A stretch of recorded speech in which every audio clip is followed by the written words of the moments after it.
Hello, everyone, and welcome to The Wrap, brought to you by Michigan Medicine Headlines. I'm Dan Ellman with the Department of Communication. And I'm Andy Dolan, also with the Department of Communication. Today, we're going to talk about the Hospital Care at Home program and how it's enhancing patient care here at Michigan Medicine. Now, before we get into that discussion, be sure you take just a moment to go back and get caught up on any episode of The Wrap you may have missed. You can find shows on iTunes, Stitcher, Google Play, or any other podcast hosting platform. Episodes can also be found on the Michigan Medicine YouTube channel and as part of the Headlines Week in Review.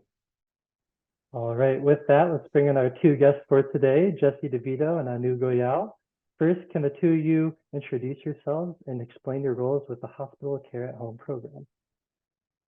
Hi, everyone. I'm Anu Goyal. I'm a hospitalist here at Michigan Medicine. I've been with Michigan Medicine for 10 years with different roles within the hospital. More recently, I took over as the medical director of our Hospital Care at Home program that launched in February. It's a pleasure to be on this podcast. Thank you for having us. I'm Jesse DeVito, and I am the administrative director of our Hospital Care at Home program. So I am Dr. Goyal's administrative partner. Outstanding. All right, so we've mentioned the Hospital Care at Home program a few times already. What is this program and how does it fit into the bigger picture of patient care here at U of M Health? That's a great question, Daniel. Hospital Care at Home program is really an innovative care delivery model where we take the hospital to the patient's home. And really, the idea here is to have the eligible patient, it has to be the right patient at the right time in their clinical journey, who can then continue to get care within the program, within the home. And really, the way it fits in the bigger picture at the U of M Health is we want to take our patients back to their healing environment. So think about it as a patient who's in the hospital but now gets to go home and continue their care at home, really is healing within their space that they know, with their loved ones at home who are now part of their care, as well as their pets, and really in the comfort of their own bed. So it really aligns with getting our patients out of the hospital, preventing hospital-acquired conditions, especially falls. Patients tend to navigate better in their home setting. They're in a hospital room. And even for our elderly patients who tend to get more and more confused and delirious in the hospital, right? They do better in their home environment around their surroundings. So really innovative care model that we have at Michigan Medicine. So what would you guys say are the biggest misconceptions about the program? And I guess, Jesse, we can turn this over to you. Yeah, thank you. That's a great question, Andy. Probably some of the biggest misconceptions are that it is a discharge to home. So when a patient is admitted to hospital care at home, they're actually considered to be an inpatient, just instead of within our four walls, as Dr. Goyal mentioned, they're in their own home. So that's probably the biggest one. So patients are still inpatient. So they're actually being either admitted to the program or transferred from one inpatient unit to the hospital care at home unit. A lot of times people also confuse it with either completion at home or home health, which are other modalities of care that patients can receive while they're in their home, but those aren't acute or inpatient level care. So those are probably some of the biggest misconceptions that we've seen so far, or that we aren't able to take care of sick patients in the program. And we are actually able to take care of higher acuity patients and deliver a lot of those services in the home, often more services than people think we're actually able to deliver. So a lot of times people assume that it has to be lower acuity or less sick patients than is actually the case. Yeah, I would agree with that. I think especially you're the first one when you said discharge it to home, you just think, oh, well, maybe we'll talk to them and keep an eye on them and make sure everything's fine. But no, it's actually a level of care that they are receiving in the home environment. And I think that's a very important distinction to make. Now, I know you mentioned earlier that the February timeline, and I know there was a sort of an enhanced version of this program that launched in February. Can you tell us a little bit about what those changes were and how it differs from when the program first launched? Absolutely. We've actually had a hospital care at home program since 2020 when the first CMS waiver came out. And that program lived within our post-acute care services, so in the ambulatory field area. In that program, we actually had our physicians drive to patients' homes. And our physicians would be the ones recruiting patients from the brick and mortar hospital and then having them followed within the home environment. We relied on a lot of services from within Michigan Medicine that would then provide care in the home. So we still used our inpatient pharmacy and lab. even though we provided excellent care to our patients, there were issues with scalability, as you can imagine, with the drive time and really the geographic reach we could go out to be able to really care for more patients within this program. So with the version 2.0, as we call it, a lot of times, we've partnered with a company that actually provides that care delivery and takes over that care delivery. So that's allowed us to reach out to a 25-mile radius around our hospital. And that way we can offer care to a much larger population. So scalability for sure. In version 2.0 that launched in February, our physicians are actually virtual. And so that also allows us to have a larger number of patients within the program. And it's a really cool technology. I've had the opportunity to see a patient receiving that care in the home. And what our partners, Medically Home, does is provides us the technology. So patient is taken from the brick and mortar if they're eligible by clinical criteria and also must have certain social criteria they meet. These are consenting patients. So this is an opt-in model.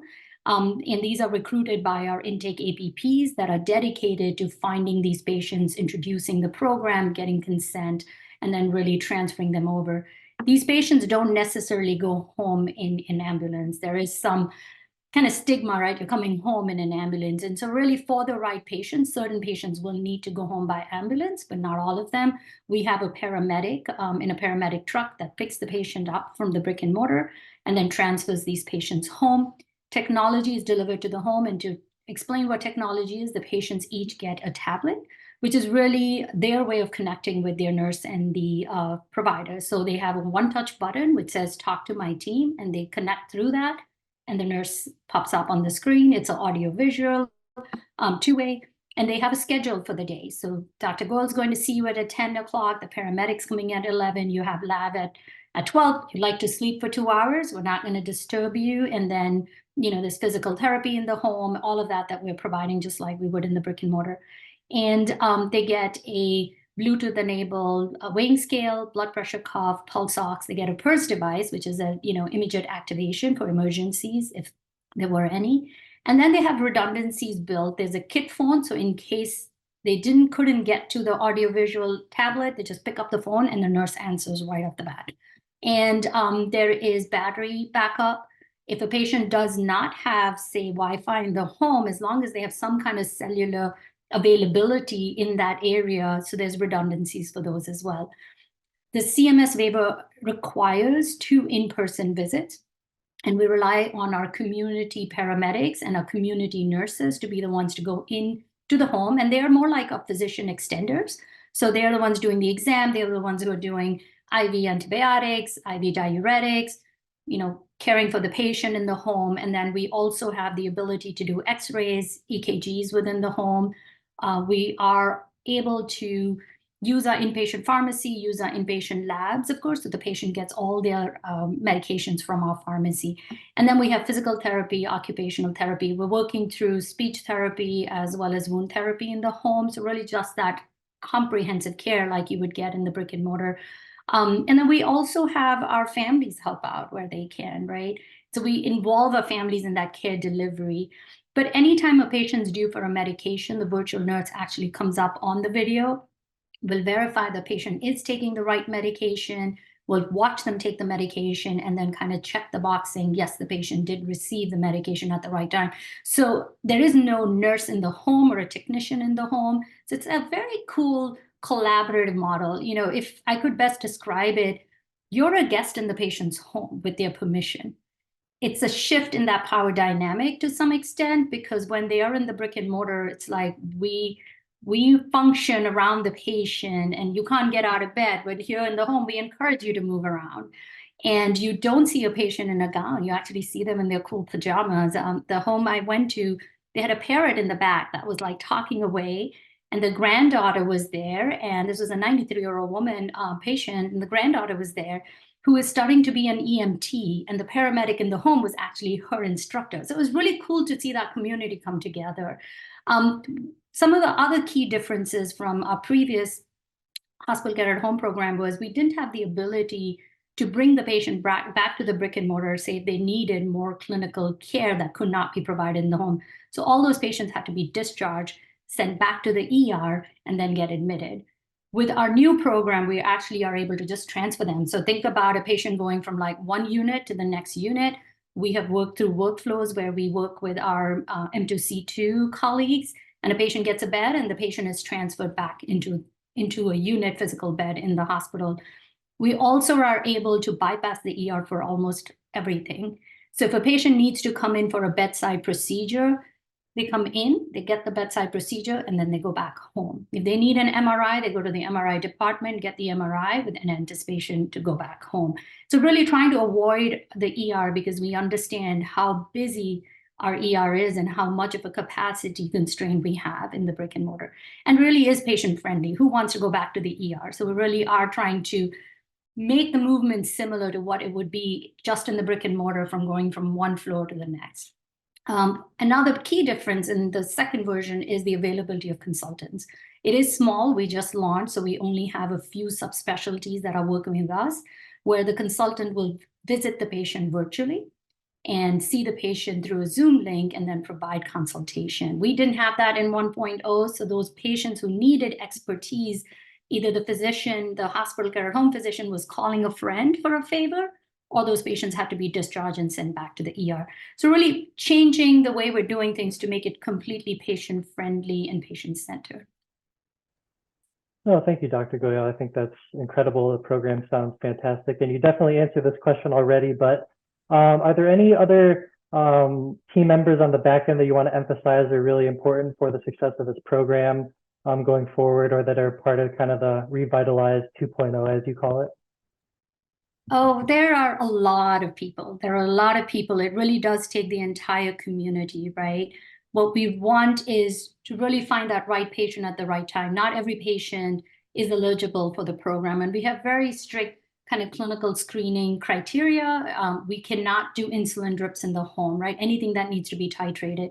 And so we really have to find those patients who, one, would be stable in the program and actually do well in the program. So someone who lives alone and has not a lot of care 24/7 is probably not a great candidate for the program. And so I will say it takes everybody, right? It takes an open mind. It takes a new way of doing something where we have buy-in, not just from our top leadership, but also from our nurses, our physicians. There is a little bit of a discomfort in letting that patient go. And that's okay, because your colleague on the other end is the person providing care, and it's a safe model. It's buy-in from our clerks and our technicians and our physicians, our consultants. They are doing things in a different way. And really that entire group has to come together. So I see it as the brick and mortar side of things. It's okay, we can do all of this in the home. This is a great program. And this is a Michigan medicine program. This is a U of M health program. It's an alternative site of care that is safe and highly reliable, high quality. And then, of course, it's also with our partners, right? We have Medically Home as a partner, and the relationship we've built with them, collaborating with our local vendors who are now providing the care in the home. So it really takes everybody to make this successful, and really encouraging our patients to think of this program as one of Michigan Medicine or U of M Health's sites of care. Yeah, I mean, it sounds amazing. And again, you've already, I think, touched on this next question, but, I was going to ask sort of what types of patients are perfect for this. You've mentioned a lot of sort of the guidelines that you use. So maybe let me ask it this way, and both, Anu and Jesse, you could probably both chime in on this. Are there any maybe examples of patients that you think people would be surprised were able to be part of this program that maybe you wouldn't expect, would be able to go and try to recover at home? I can start with maybe some non-clinical examples, and then Anu can share some of the more clinical examples. But I think some of the ones that we've had, so we've been able to take care of patients whose healthcare language isn't English really effectively when they're in their home, because it's really easy to have access to a family member who can be part of those visits. If they need a family member to participate, it's easier than when a patient is inpatient and their best option is to be there in person with the patient all the time, or anytime a care team member might come by. So that's one example that I think might be surprising to people. But we have access to interpreters. So when a patient is in the home, they'll actually be on a call with their nurse, with the virtual MD, or potentially have a care provider who's in the home. And then they'll also be connected with an interpreter by video.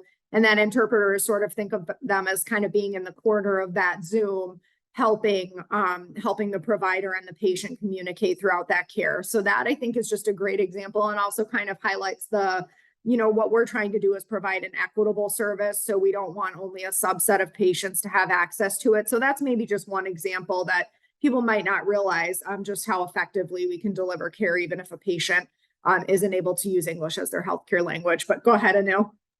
Yeah, I would build on that.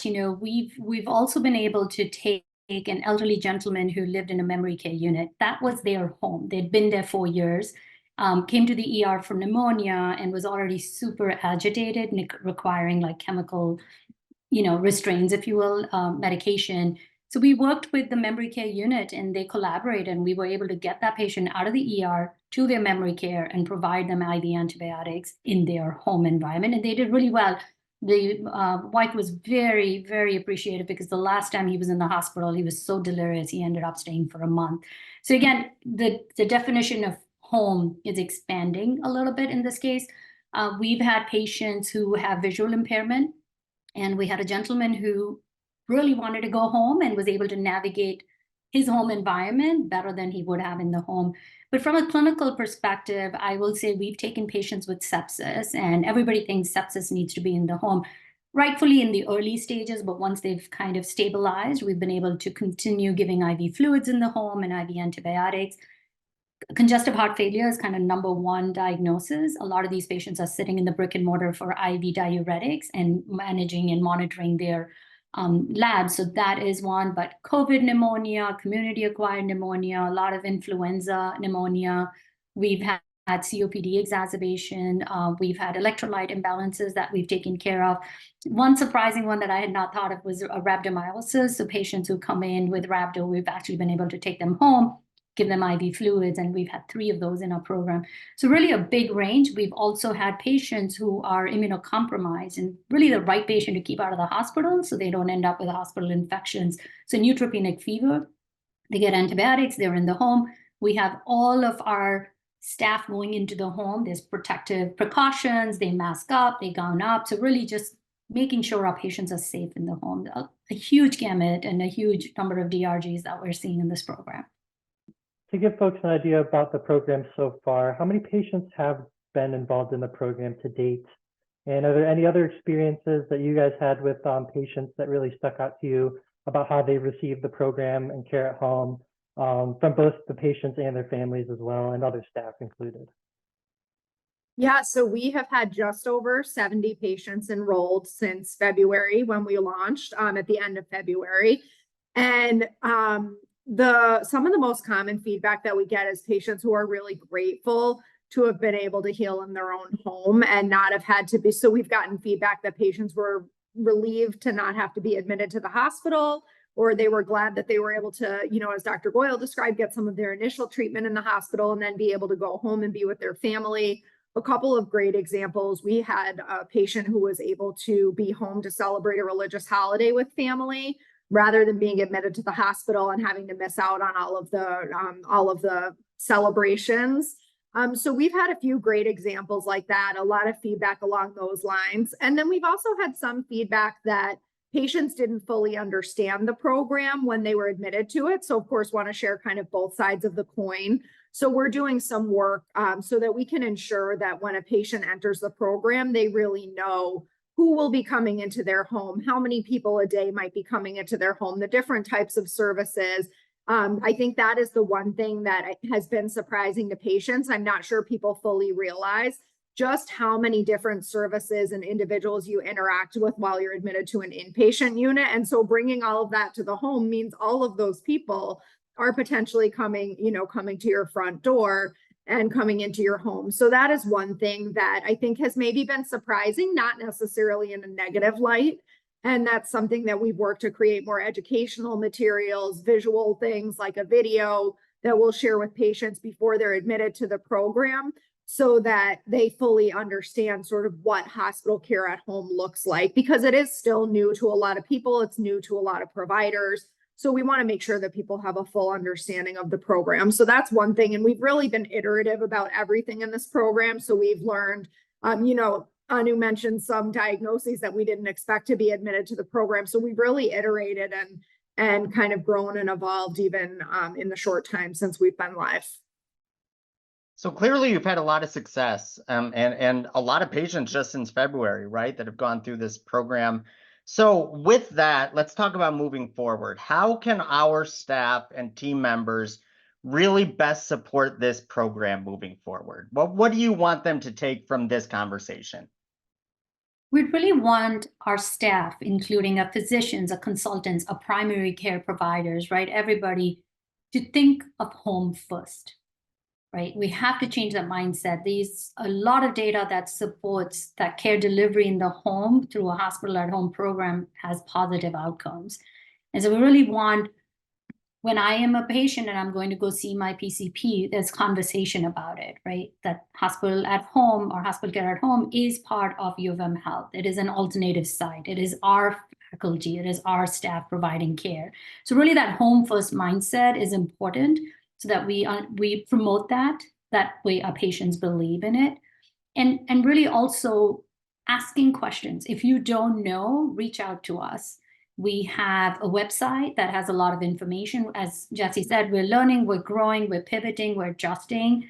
So it's not all perfect, of course, but if you don't know, don't try and make up for it. Just ask us, right? We are here to tell you what we can do in the home and what we can't. And I will say, Daniel, it is changing as we've launched. I have a lot of colleagues who are like, hey, wait, can you do this in the home? I'm like, absolutely, we can. And if you don't know, you don't have to do the guesswork.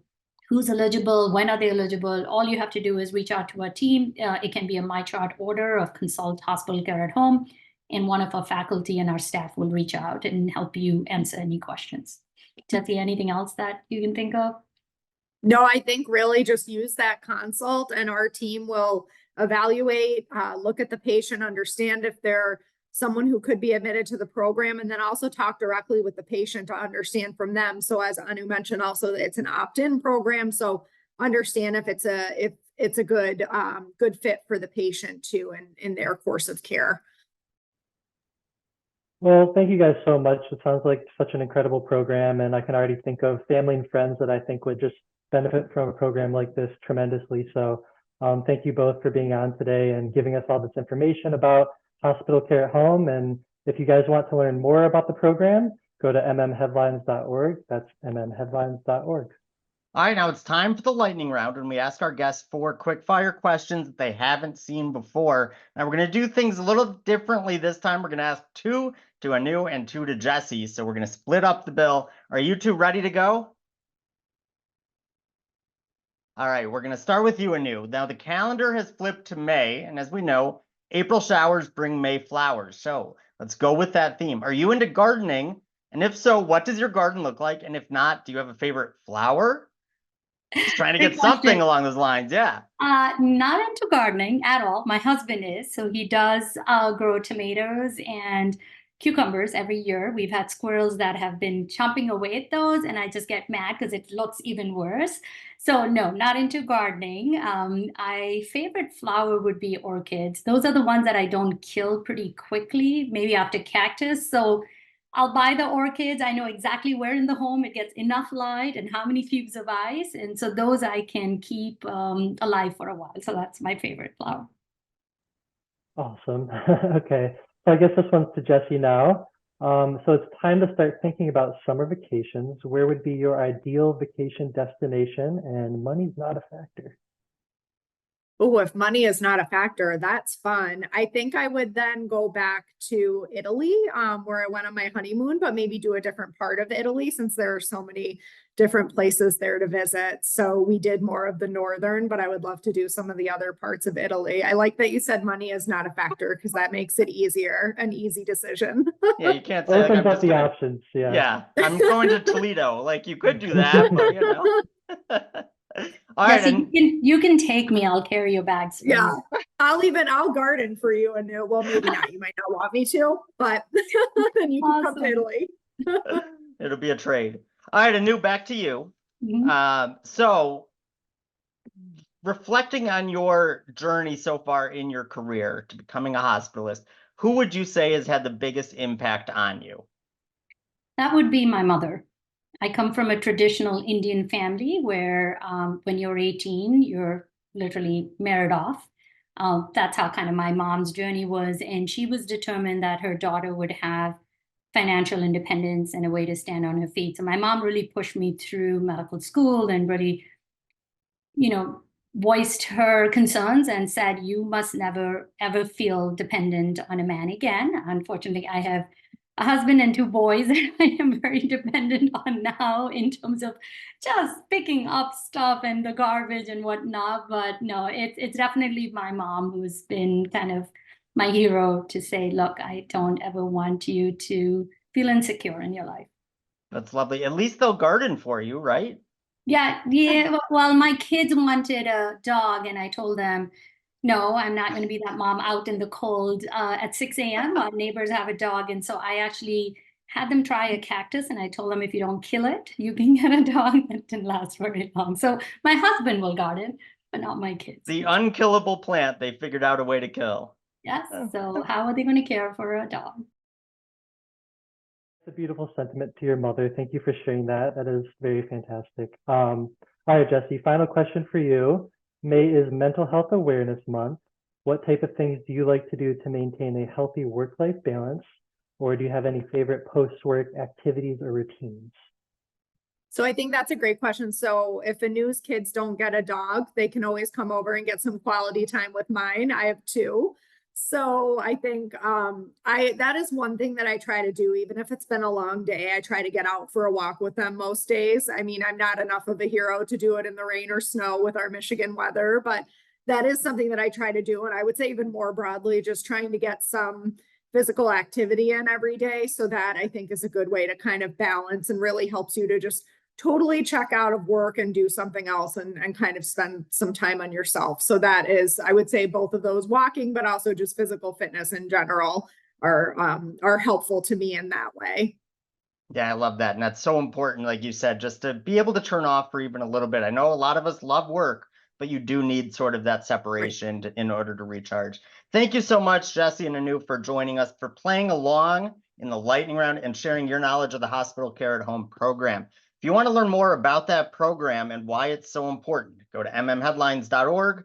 That's mmheadlines.org. All right, Andy, now for those who don't know you, you've actually been an intern on the internal communications team for the past year or so. And while your time in that position is sadly coming to an end, I did want to give you a chance to reflect on your time here at Michigan Medicine. What would you say have been some of the highlights of the past 12 months? Thanks, Dan. It's been an incredible experience. I won't forget for sure. I couldn't have asked for, a better post-collegiate opportunity and here with the team at the DOC. There's so many things I could choose from here, honestly, but some of the main things I would highlight would have to be some of the people of Michigan medicine stories I was able to write, meet some really cool folks like Anu and Jesse, and the personal sides of them that are just really cool and, heartwarming to hear about, and be able to share their stories with the rest of the organization was just really cool. And also, I think being able to take photos of the folks celebrating Michigan's football national championship was just super cool to see all the bright smiling faces in Taubman Center and everyone getting their pictures taken. And it was just a really cool celebration that brought everyone together, even if we're not into sports or, that type of stuff too.